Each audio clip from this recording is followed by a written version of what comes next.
In my paper today, I will discuss the relationship between Finnish Art Society and women artists and the number of their artworks in the exhibitions of the Society, their position as prize winners of the Society's Ducat Prize. And then I wanted to also include actually the purchase of their artworks to the Society's collections. But because we have a new collection system at Atheneum or in the Finnish National Gallery, Museum Plus, unfortunately, I don't know how to use it, well enough yet. So, but I can say that, in our collections at the Atheneum Museum, we have 23,000 works altogether. In the Finnish National Gallery collections, there are almost, I think, between 45,000 and 50,000. But out of these 23,000, there are 6,000 works by women artists. But I wanted to check also, the provenance of these artworks that I show here today, but unfortunately, I couldn't do it.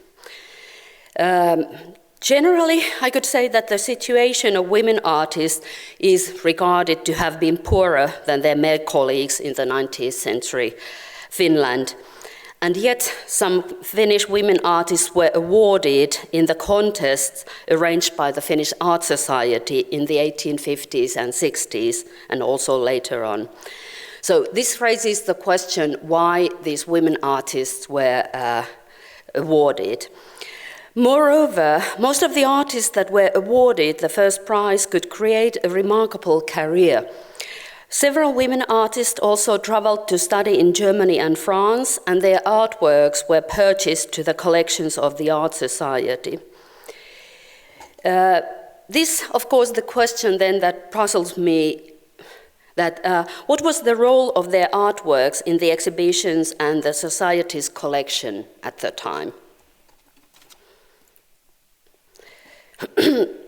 At the beginning of the 19th century in Finland, there was no art academy, no museums, no art critic, and in general, no this kind of organized art life.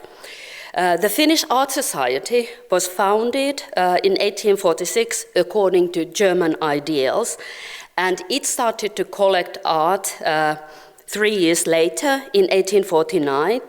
But the Art Society's collection was displayed for the first time only in 1863. However, the Society started to organize exhibitions already the following year after its establishment in 1847. And in addition, it began organizing lotteries in order to spread art into the homes of private people and thus develop their art taste.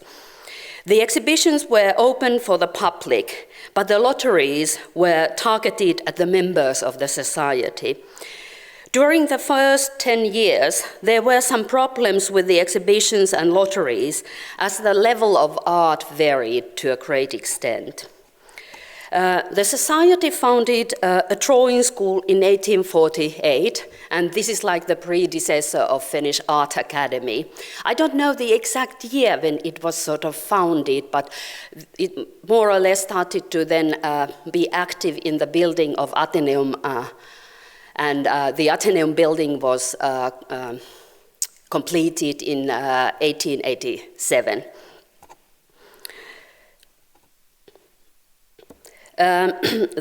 Yes, and when the Society founded the drawing school, it allowed women to study there from the very beginning, and there were several women studying at the school.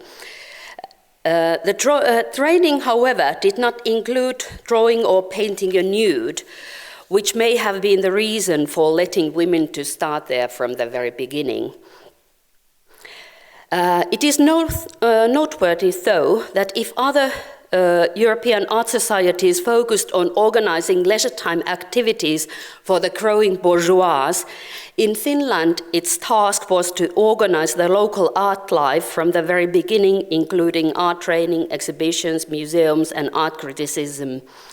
As I mentioned, they didn't exist before. The society as such was founded and led by men, and its board consisted of such members as Zacharias Topelius, who was an author, journalist, and a lecturer of history and geography at the university, and Magnus von Wright, who was the first artist member of the society, but also teacher of the drawing school of the university, so not the society. The board as such presented the best knowledge of sciences, arts, economy, and politics in Finland at the time. The number of members grew quickly, and there were also representatives of the upper class, including some women. For example, Aurora Demidov, later Karamzin, who was a very influential figure at the time. The society had also prominent patrons from the imperial family. Officially, it was the Grand Duke Alexander, later known as Tsar Alexander III, but as he was still a child, it was his father, Alexander II, who made donations and ordered artworks from Finnish artists on Grand Duke's behalf. And most of the artworks I'm going to show you today are from the collections of the Atheneum Art Museum. I can point out when there are, some artworks from other collections, but mainly these are from our collections. And unfortunately, I didn't put, the inventory numbers here because they could also tell a little bit about the time when these artworks were purchased. Because the earlier works, have the letter A and then the Roman number 1, and then, running sort of Arabic numbers, and they usually refer to the 19th century. And then later the numbers change. But as for the number of works women artists put on display, it is interesting to notice that they started to participate in the Society's yearly exhibitions from very early on. For instance, in 1847, there were 49 artworks on display altogether, and out of these 49, there were 18 works made by women.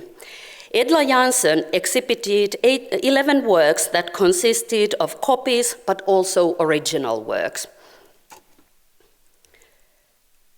And here on the left, I find this is not in the catalogue, but the one on the right is also in the exhibition, and this is a kind of quite typical motive that women depicted those days, a woman at a spinning wheel. But then on the left, Sarah Wackling was an interesting person because she had studied at Sorbonne.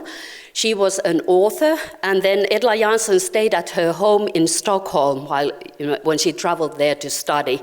But Sarah Wackling died quite soon, so she started to actually write a history of her hometown Oulu, which is in northern part of Finland. But then she also founded a school for girls in Finland, or there in Oulu. Then the same thing applied, as for Edla Jansson, to Matilda Roadkill, who exhibited 4 works. Roadkill, who had actually died 5 years before the first exhibition in 1842, was regarded as Finland's first woman artist for a long time. But this is not the case anymore. Still in 1926, Helena Westermark, an artist and an author herself, published Roadkill's biography, providing it with a subtitle, Finland's First Female Artist. And these 2 works here by Matilda Roadkill, they don't belong to our collections. We don't actually have any of her works.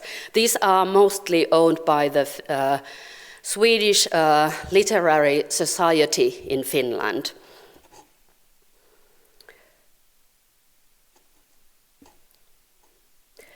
In the Society's exhibitions, the number of women artists' work remained on the same level in the following years in the 1850s,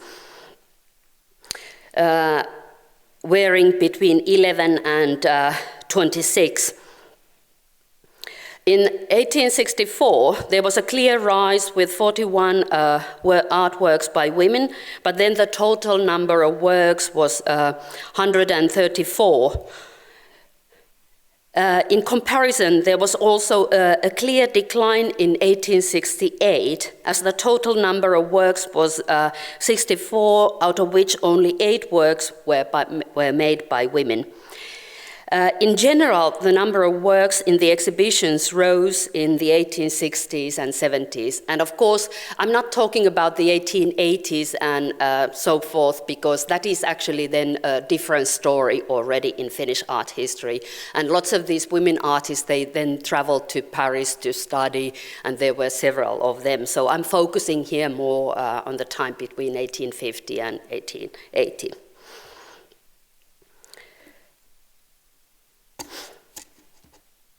The participants in the exhibitions were mostly Finnish, but there were also foreign artists and even some works by unknown artists. In the early years, women artists mainly displayed copies of other artworks, and in case of an original work, it was mentioned separately in the catalogues. But there were also few women artists who only displayed their original artworks, such as Alexandra Frosterus. She was one of the early artists to go to study in Düsseldorf. And I wrote about her in my article. Another artist who also started to display original works was Victoria Albury. And she also studied first in Düsseldorf, and then she continued in Dresden, and she actually stayed then in Germany for the rest of her life. She sort of shuttled between Berlin, Munich, Weimar, and in between she also spent some years in the 1870s in Italy, but then she moved back to Germany, and she died in Weimar. And she's the only Finnish woman artist who is mentioned also in this German lexicon of women artists. I was very happy to notice that there was her anyway. It is noteworthy that those women artists who exhibited mainly or only original works had studied painting abroad. There is one clear exception, though, and that is Ida Silverberg, who studied first in Dresden and after that in Paris. But she earned her living by making copies of old masters for the Finnish Art Society. But Silverberg put also her original works on display, although their number was lower. And this is, of course, also something special, that the Finnish Art Society started to collect these copies, and they ordered them from many women artists, and that was also the reason why they, for example, traveled to St. Petersburg, Helen Schärfbeck, and then Venny Soldan Brofeld, and we can see their copies also here in the exhibition. And the purpose of the society was to found a museum, but it never sort of started. But of course, the collections of the Finnish Art Society form the basis or the core of our collections today. Already in 1847, the Art Society started to support students with financial difficulties. 10 years later, in 1857, the board of Finnish Art Society decided to establish 3 different prizes. At the beginning, the prizes were called simply Art Society's Awards, Konstföreningens Premiär. But their value was defined in ducats, in Venetian ducats, and that is why the prize is called the Ducat Prize still today. The purpose of these prizes was to encourage and support young artists and art students. The prize contest was open for all artists, including women. The prizes were divided into 2 categories. The first was meant for independent oil paintings, and the second for sketches, studies, and copies. The qualification for the prizes was to show that the artist or student had made progress in his or her studies well enough. As for the number of prize winners, there was normally just one first prize winner, but two of the second prize. The Finnish Art Society had two goals with these prizes. In the first place, they were awarded to promote art as a hobby, and secondly, to support natural talents who could not afford to study arts. Although the society as such was run by men, the active role that women artists had in Finnish art life in the 1850s shows in the number of awards given to women. During the first 5 years, 11 prizes out of 12 were given to women. The situation changed in the 1860s, and then in the years 1879 to 900, men were awarded 37 times, but women only 28. These prizes not only improved artists' economic situation, but in the long run, they in fact also raised the level of art in the exhibitions. The very first contest was arranged in 1858, and 23 artworks, all oil paintings, were sent to it. The first prize, however, was not awarded, only 2 second prizes. According to Magnus von Wright, the artist member of the board, the quality of the artworks was too low. The 2 second prizes were given to copies, so not to original works, and one was made by Alvina Ugla and the other one by Hilda Olsson. And Ugla's work was a copy of Vernel Horbeli's painting Castle Park After the Sunset that he had made in Düsseldorf. And it's an artwork that a few artists, at least I know, have copied. Afterwards, the prizes that were given to these artists were regarded actually as a mistake, as none of them became professional artists, and now I'm talking about Alvina Ugla and Hilda Olsson. Moreover, Alvina Ugla was still very young at the time, only some 20 years old, but so was also Alexandra Forsterus when she got the prize in 1859, as well as Celea Agricola, who received the prize in 1859 and 60. In general, the average age of the prize winners rose from 25 to 28 during the following 10 years, let's say from about 1868 to 1877. During the first 5 years, the number of women artists shows in the list of prize winners. And like I mentioned, 11 out of 12 prizes were given to women. The list of awarded women artists included Alexandra Forsterus, Victoria Åberg, Ida Silverberg, Emma Gyldén, Victorine Nordensvan, and Celea Agricola. And here we can see 2 works by Victorine Nordensvan. The one in the middle is also here in the exhibition. She also studied in Düsseldorf, this kind of a history painting and religious painting. It is to be noted that the first prize was awarded only 3 times during these years. Alexandra Forsterus received it in 1859 for her Blind Fiddler. Unfortunately, I couldn't find a picture of this artwork for my presentation. But then Victoria Åberg received it 2 years later for her German landscape. And that is something is also here in the exhibition, and I have showed it. And then Ida Silverberg in 1862 for her mother reading to her sick child, and it was also here in my presentation. All these 3 artists made afterwards a remarkable career. In 1863, the situation changed, as in that year the Society awarded only the first prize, but this time it was given to a male sculptor, Walter Runeberg. And at the end of the 1860s and beginning of the 1870s, several male artists were awarded. Later in the 1870s, it was women's turn again, and Hilda Granstedt was awarded 3 times in 1873, 74, and 76, and Fanny Kuurberg in 1879. Granstedt also received a travel grant in 1874, and she traveled to Paris to study.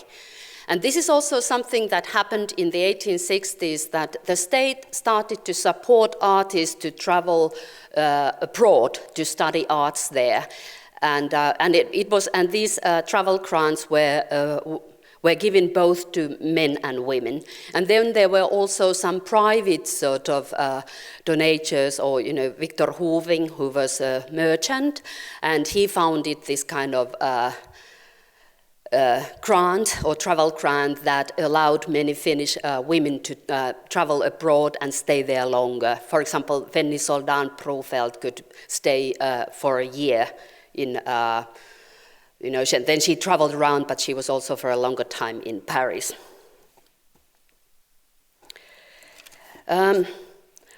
Well, then I can ask, why were so many women artists awarded at the time? The qualifications of the Finnish Art Society for the awards were higher than after the first years when they first had given the prizes to these copies, but then they started to raise the level. And therefore, it could not be a question of compromising or lowering the level of the competition, and now I'm talking about these women's artworks. However, there is one noticeable thing. The number of women who were born in the years 1834 to 38 and who were studying in the drawing school exceeded the number of men at the school. And why was this? One reason might be that the appreciation of artist profession started to rise towards the mid-19th century in Finland. Anyhow, this is an interesting phenomenon, and I don't know any exact answer, not at least yet. We'll see. Then to conclude my presentation. So far, the role and careers of women artists who were active during the first half of the 19th century have not been studied thoroughly. For instance, in Finland, the emphasis has been on artists who went to study in France, starting mainly in the 1870s and 80s. And the same thing applies more or less to Sweden and Norway, as far as I know, but you can correct me on this. One reason for this may be the general conception that art was only a hobby for women. So, they were referred to as dilettantes. But as we didn't have any art academy in Finland, so what about the male artists who were working there or studying then at the time? The situation is changing, nevertheless, and due to recent research in many countries, along with Finland and Sweden, we are aware of several women artists who were at least active at the time. Before Paris, women artists traveled to Stockholm to study painting, and after that to Dresden, and then after that to Düsseldorf. And then many of these women artists are included there in the exhibition, but also in my article.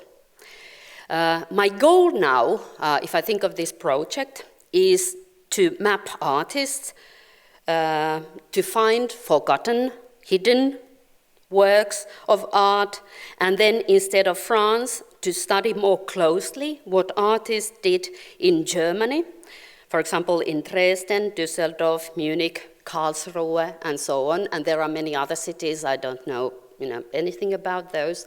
And this is something I hope I will able to sort of research and then find new knowledge about this. And I think, already yesterday I got, very good information. Thank you.